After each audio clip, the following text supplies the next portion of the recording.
l'heure d'information sur RTI1. Madame, monsieur, bonsoir. Les titres sommaires de cette édition. La lèpre en nette régression en Côte d'Ivoire, avec moins d'un cas pour 10 000 habitants en Côte d'Ivoire. Le président de la République décrète zéro lèpre en 2030, une stratégie d'éradication de la maladie qui coûtera 10 milliards de francs CFA à la Côte d'Ivoire, selon le Premier ministre Patrick Achi. Une exposition sur la sécurité-défense ouverte ce lundi à Abidjan par le ministre d'État, ministre de la Défense, Téné Birahima Ouattara. 27 entreprises françaises ont 4 jours pour présenter des opportunités en termes d'équipement et de formation dans le domaine de la sécurité territoriale. La solidarité diplomatique envers la Turquie. La Côte d'Ivoire fait don de 618 millions de francs CFA, soit 1 million de dollars, un don qui traduit la compassion du peuple ivoirien pour le peuple turc, après le violent séisme qui a fait des dizaines de milliers de morts et de blessés dans ce pays. Bienvenue dans ce 23 heures. Objectif zéro lèpre en Côte d'Ivoire en 2030. C'est un engagement à 10 milliards de francs CFA dans notre pays. Si la situation de la maladie n'est plus alarmante avec moins d'un cas pour 10 000 habitants, il nous faut atteindre le cap de 0 cas dans le pays, selon le Premier ministre Patrick Achi. Je vous propose de revenir sur la 70e journée mondiale des malades de la lèpre qui a été célébrée officiellement hier dans la ville d'Adzopé. C'est avec Mahama Traoré. Adzopé, ville symbole de la lutte contre la lèpre en Côte d'Ivoire. C'est ici que la fondation Raoul Follereau, avec son centre de soins, s'est établie depuis des décennies pour venir en aide aux personnes souffrant de cette pathologie. À juste titre que l'État de Côte d'Ivoire choisit cette cité pour commémorer la 70e édition de la Journée mondiale des malades de la lèpre, couplée à la 2e Journée mondiale des maladies tropicales négligées, que sont l'ulcère de Bureli, la gale et la dermatose. Au nom du chef de l'État, le Premier ministre Patrick Achi est présent pour soutenir la cause des malades. Si jadis, la lèpre fut l'objet de rejet, d'assassinat et d'abandon des victimes par les familles et la société, il réside encore de nos jours la stigmatisation familiale et comportementale de la société.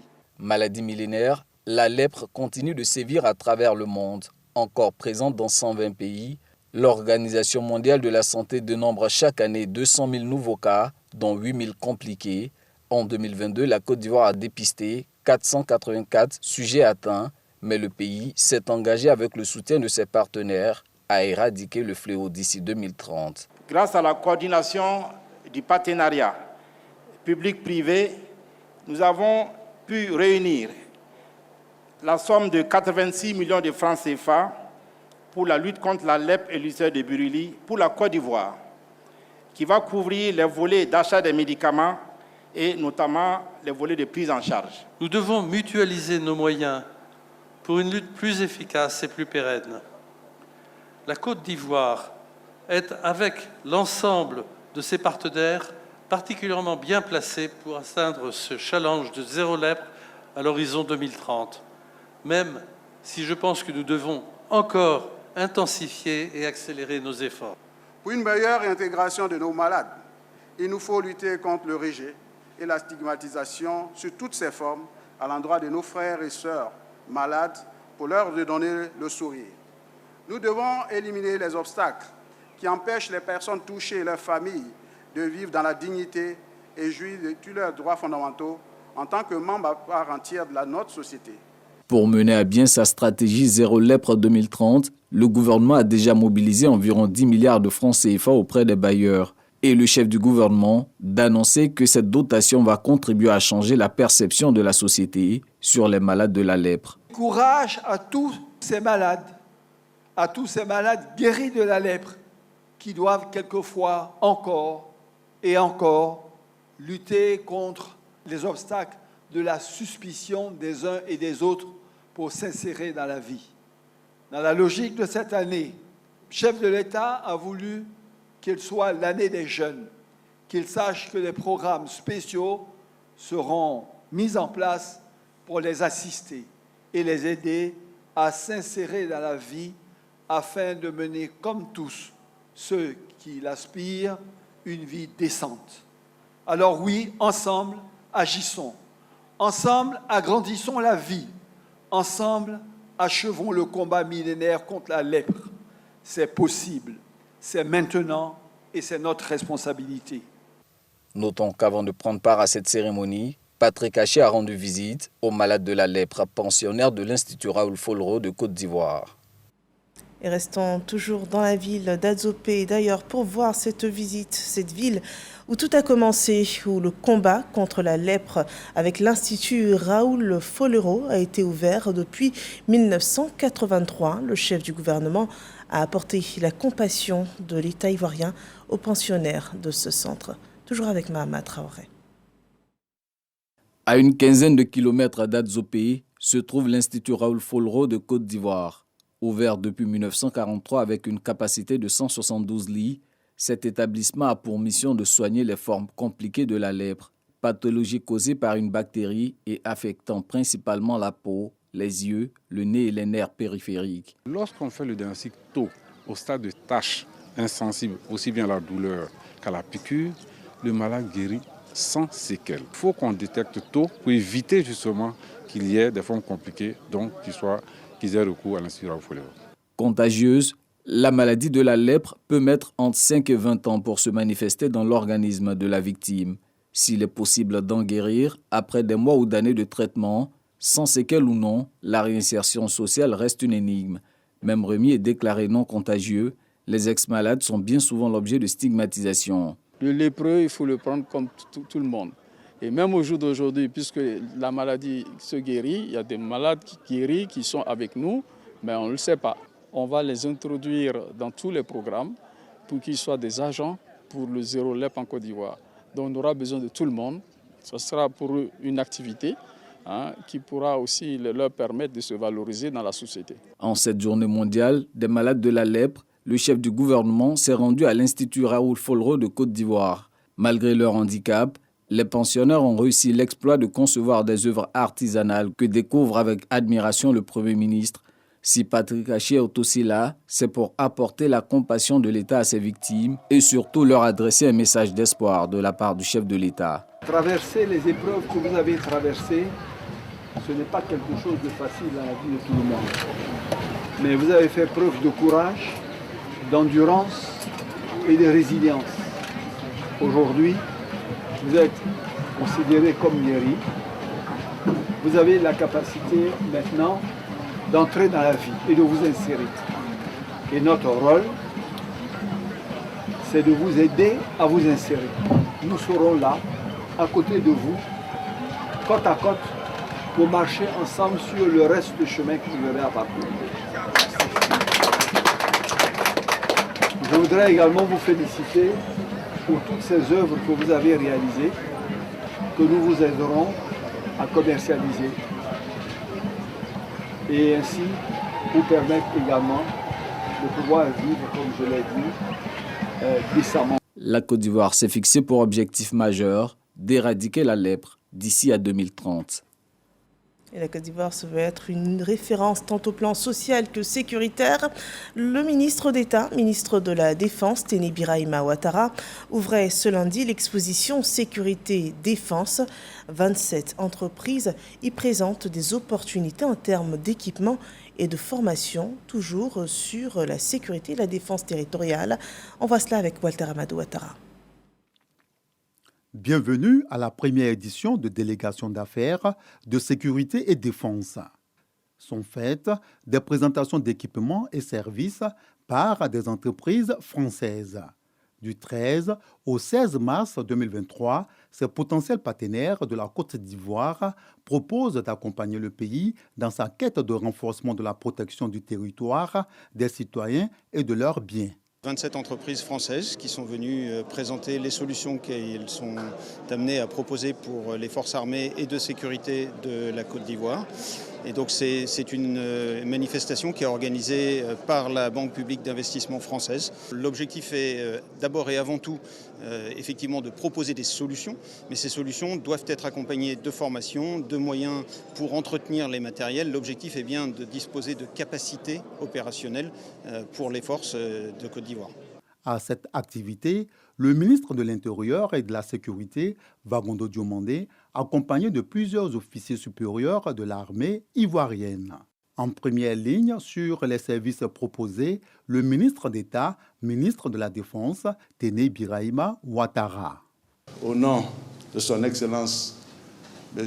Patrick Achi, Premier ministre de Côte d'Ivoire, bienvenue en terre ivoirienne. Ces échanges devront renforcer la collaboration entre les industries françaises de l'armement et les forces armées de Côte d'Ivoire pour faire face aux enjeux sécuritaires sur notre territoire et à nos frontières. Je souhaite des discussions franches, sans tabou, qui déboucheront sur des offres pertinentes, une flexibilité d'exécution et d'adaptation au contexte sécuritaire souvent versatile. Pour cette journée, les démonstrations d'utilisation d'équipements ont édifié les visiteurs. 618 millions de francs CFA de la Côte d'Ivoire à la Turquie, c'est un don remis par la chef de la diplomatie ivoirienne Candia Camara. Un geste de solidarité diplomatique donc qui traduit les liens de fraternité qui unissent les deux pays, mais surtout la compassion de la Côte d'Ivoire au peuple turc après le terrible séisme qui aura fait des milliers de morts et dévasté une zone de plus de 20 000 km². Le point avec Laure Goretti et Didier Nguessan.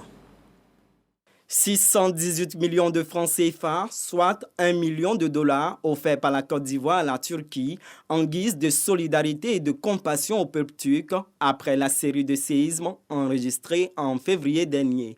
Les tremblements de terre dans le sud-ouest de la Turquie ont fait des dizaines de milliers de morts.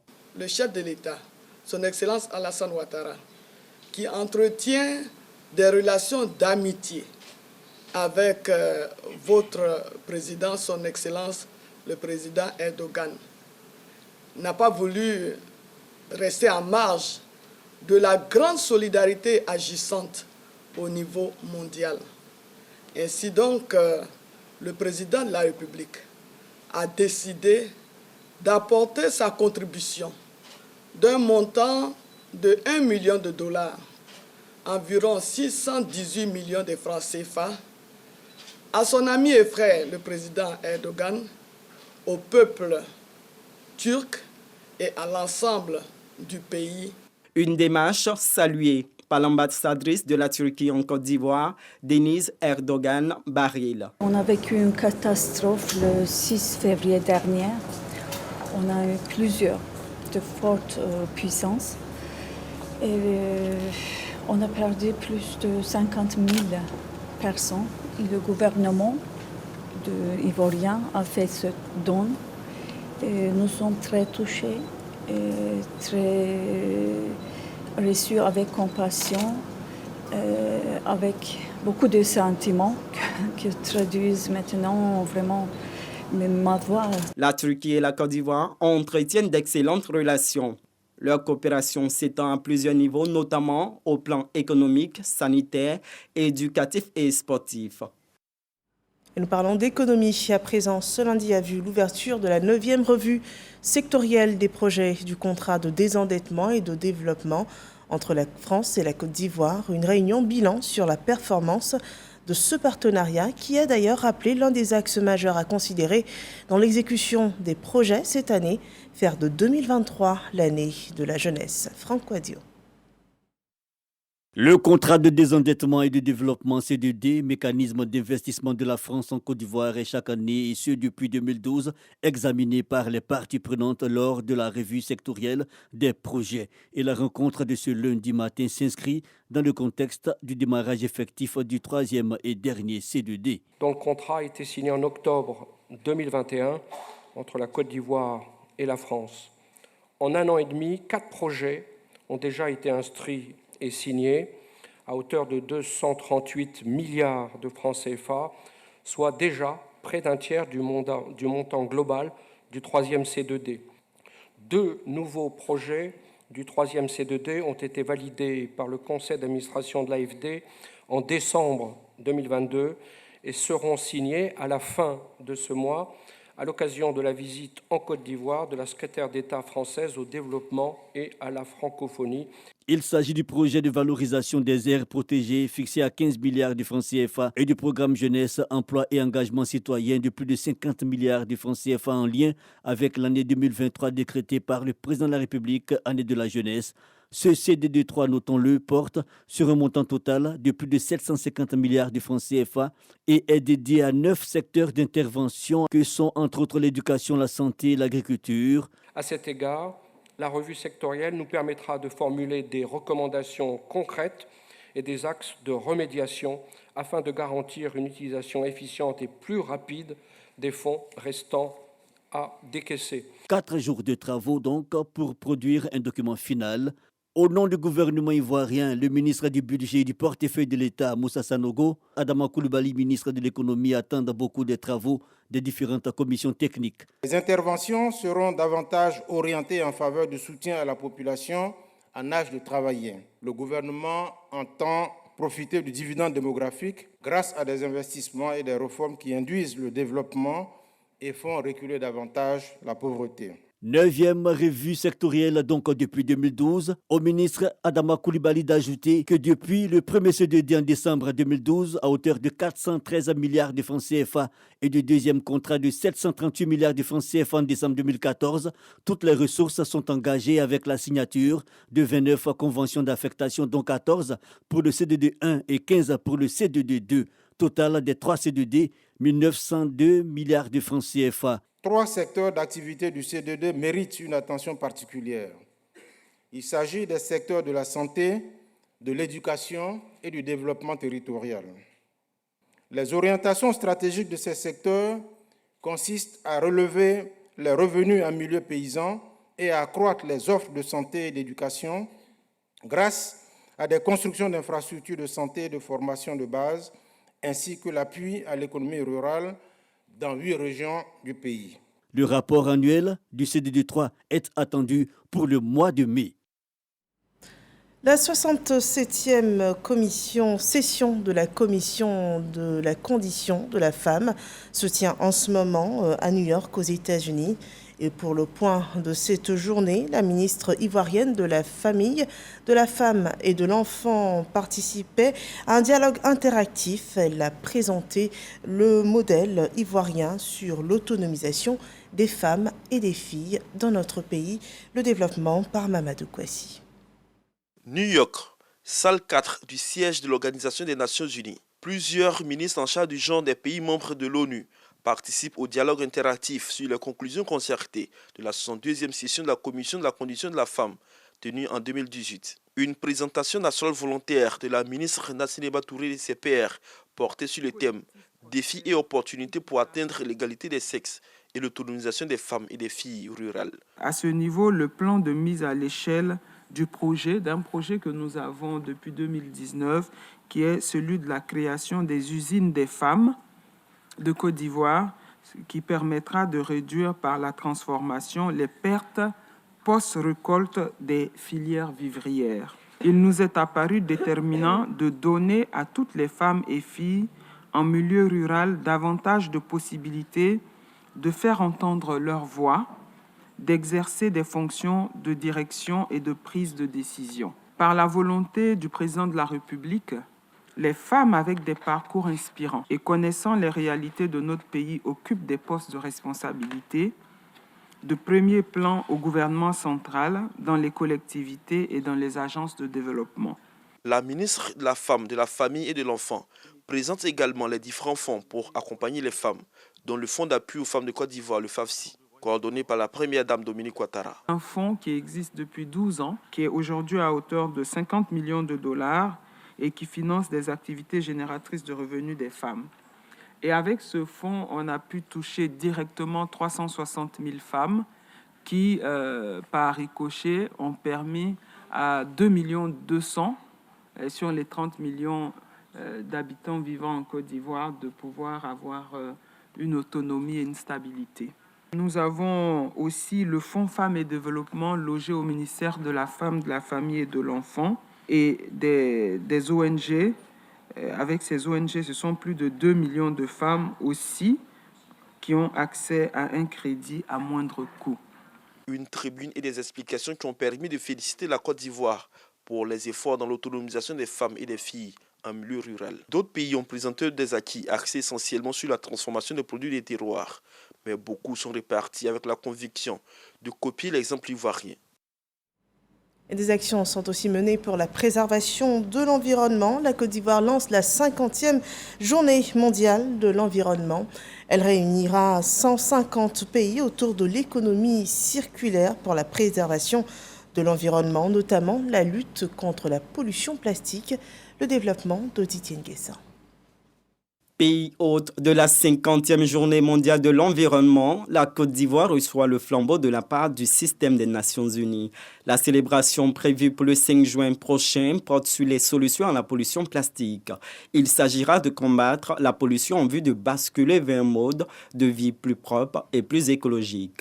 Lorsque le plastique entre dans l'économie et les chaînes de production, il doit y rester. Et les articles en plastique problématiques et inutiles doivent être éliminés et remplacés par des options beaucoup plus durables et pratiques. Les Pays-Bas, exemple en matière de gestion des déchets plastiques, participent à la journée. Les Pays-Bas sont fiers de contribuer à cette journée mondiale en tant que sponsor et partenaire de la Côte d'Ivoire. Nous espérons que la journée mondiale de l'environnement donnera un élan supplémentaire aux actions et aux solutions et aux pays qui n'ont pas encore rejoint cette coalition pour le faire, car ce n'est qu'ensemble que nous pourrons vraiment lutter contre la pollution plastique.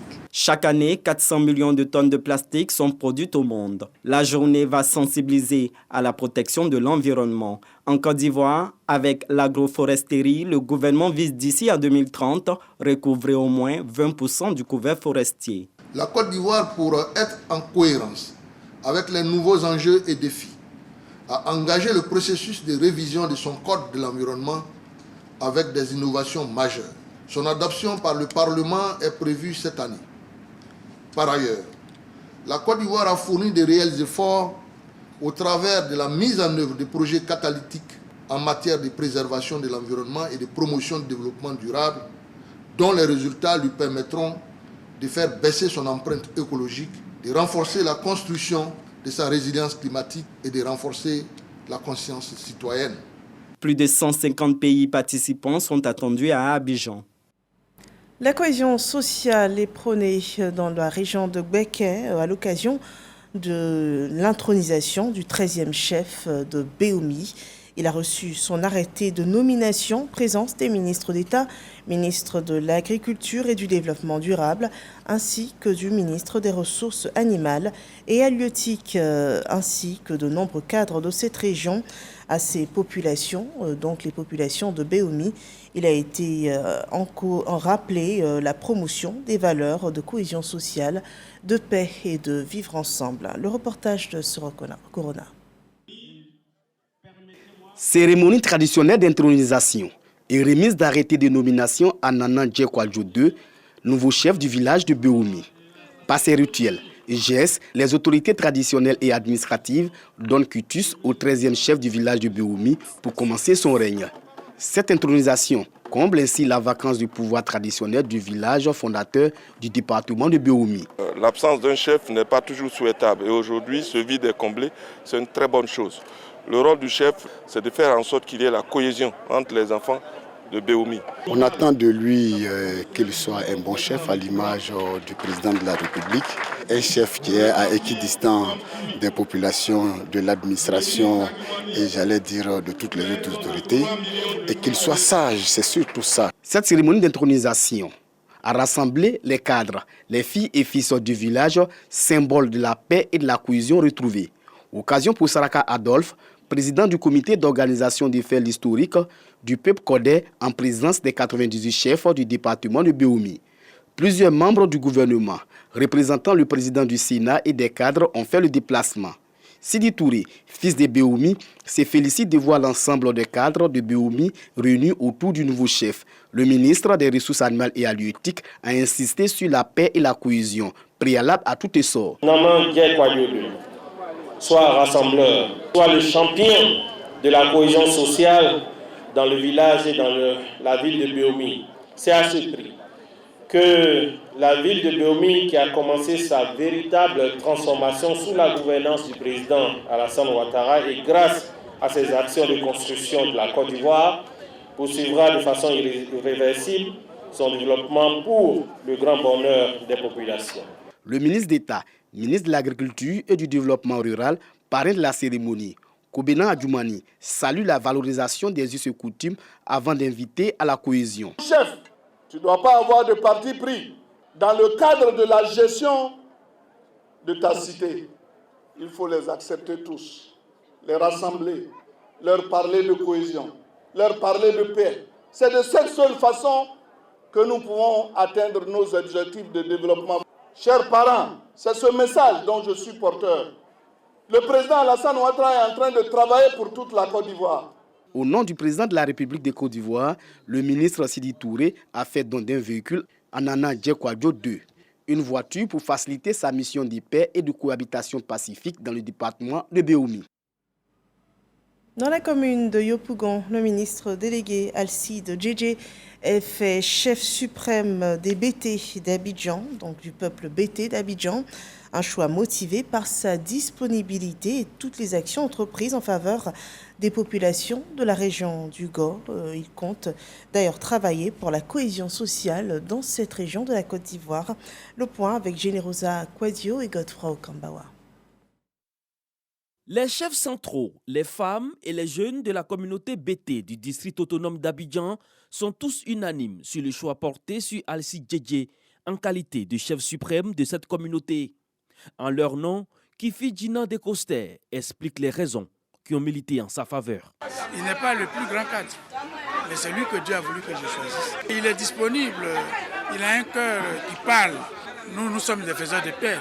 Nous allons là où il y a la paix. C'est pour cela que nous prenons des initiatives pour aller à la paix et à la réconciliation. Un paille, un chapeau, un balai, une canne et une serviette. Ce sont là les attributs du nouveau chef suprême. Il compte œuvrer à la cohésion au sein des populations. Je connais cet homme, c'est un grand homme, c'est un monument. Donc je suis tout heureux que le ministre Alcide Djedje ait accepté d'être vraiment le chef des chefs, c'est-à-dire le porte-parole direct, qui connaît les problèmes de la population et qui va servir vraiment d'interface entre les autorités étatiques et la communauté BT. Il s'agit d'être l'intermédiaire et faire les démarches de toutes sortes pour qu'il y ait la cohésion d'abord parmi la communauté BT et la cohésion entre la communauté BT et les autres communautés. Les populations de la région du Go, du district autonome d'Abidjan, placent leur espoir en leur nouveau chef suprême, avec pour l'ambition d'œuvrer pour le développement de leur région et pour le bien-être des populations. Dans un cadre religieux, cette fois, un autre chef prend sa place. Il s'agit du nouveau président du COSIM de la section du Sud Comoé qui a été investi. Le point de Parga se reconnaît. Ils sont venus du Ghana, du Burkina Faso, du Mali, de la Guinée-Conakry, du Sénégal, des communes du district d'Abidjan et des villes de l'intérieur du pays, mais surtout des différentes localités de la région du Sud Comoé. Leur présence prennent part à l'investiture du nouveau président du Conseil supérieur des imams des mosquées des affaires islamiques en Côte d'Ivoire, COSIM de la section du Sud Comoé.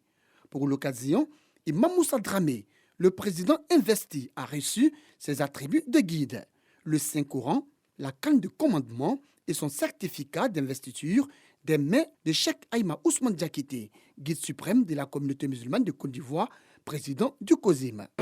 C'est une responsabilité. Je demande les bénédictions et les prières de mes pères, car j'en ai vraiment besoin pour pouvoir vraiment conduire le navire islamique. Quand Dieu vous appelle pour quelque chose, et ça se passe de cette manière-là, et nous prions Allah le Tout-Puissant d'avoir la main sur lui et de le guider. Nous avons été satisfaits parce qu'il y a une grande mobilisation. C'est l'occasion pour lui de mettre en pratique ce qu'il a toujours appris. C'est d'être juste, d'être équitable, d'être rassembleur, d'être généreux. L'investiture du nouveau président du COSIM du Sud Comoé a trouvé l'adhésion des autorités administratives et coutumières, mais aussi des élus et cadres de la région. Ça a été une cérémonie d'intronisation, vraiment marquée de beaucoup de prières, beaucoup de spiritualité. Vous avez vu les populations qui sont déplacées. Vraiment, ça avec beaucoup de joie qu'au Sud Komoye, nous accueillons notre nouveau chèque. Je suis particulièrement honoré du choix porté sur ma modeste personne à l'effet d'assurer le patronat de cette cérémonie qui rassemble non seulement l'ensemble des fidèles musulmans de la région du Sud Komoye, mais aussi les autres communautés religieuses. Après son investiture, l'imam Moussa Dramé et le président du COSIM ont fait un tour d'honneur afin de bénéficier des prières et des bénédictions de parents, des fidèles et des guides religieux qui, pour la circonstance, ont effectué nombreux le déplacement. Des prières et des bénédictions en vue de lui permettre de réussir sa mission. Cheikh Imam Moussa Dramé remplace à ce poste Cheikh Adjatou Sanogo, rappelé à Dieu en décembre dernier. Et voilà, des chefs que nous venons de voir qui sont investis à de grandes responsabilités sociales. Nous achevons là cette édition d'information. Merci de nous avoir suivis.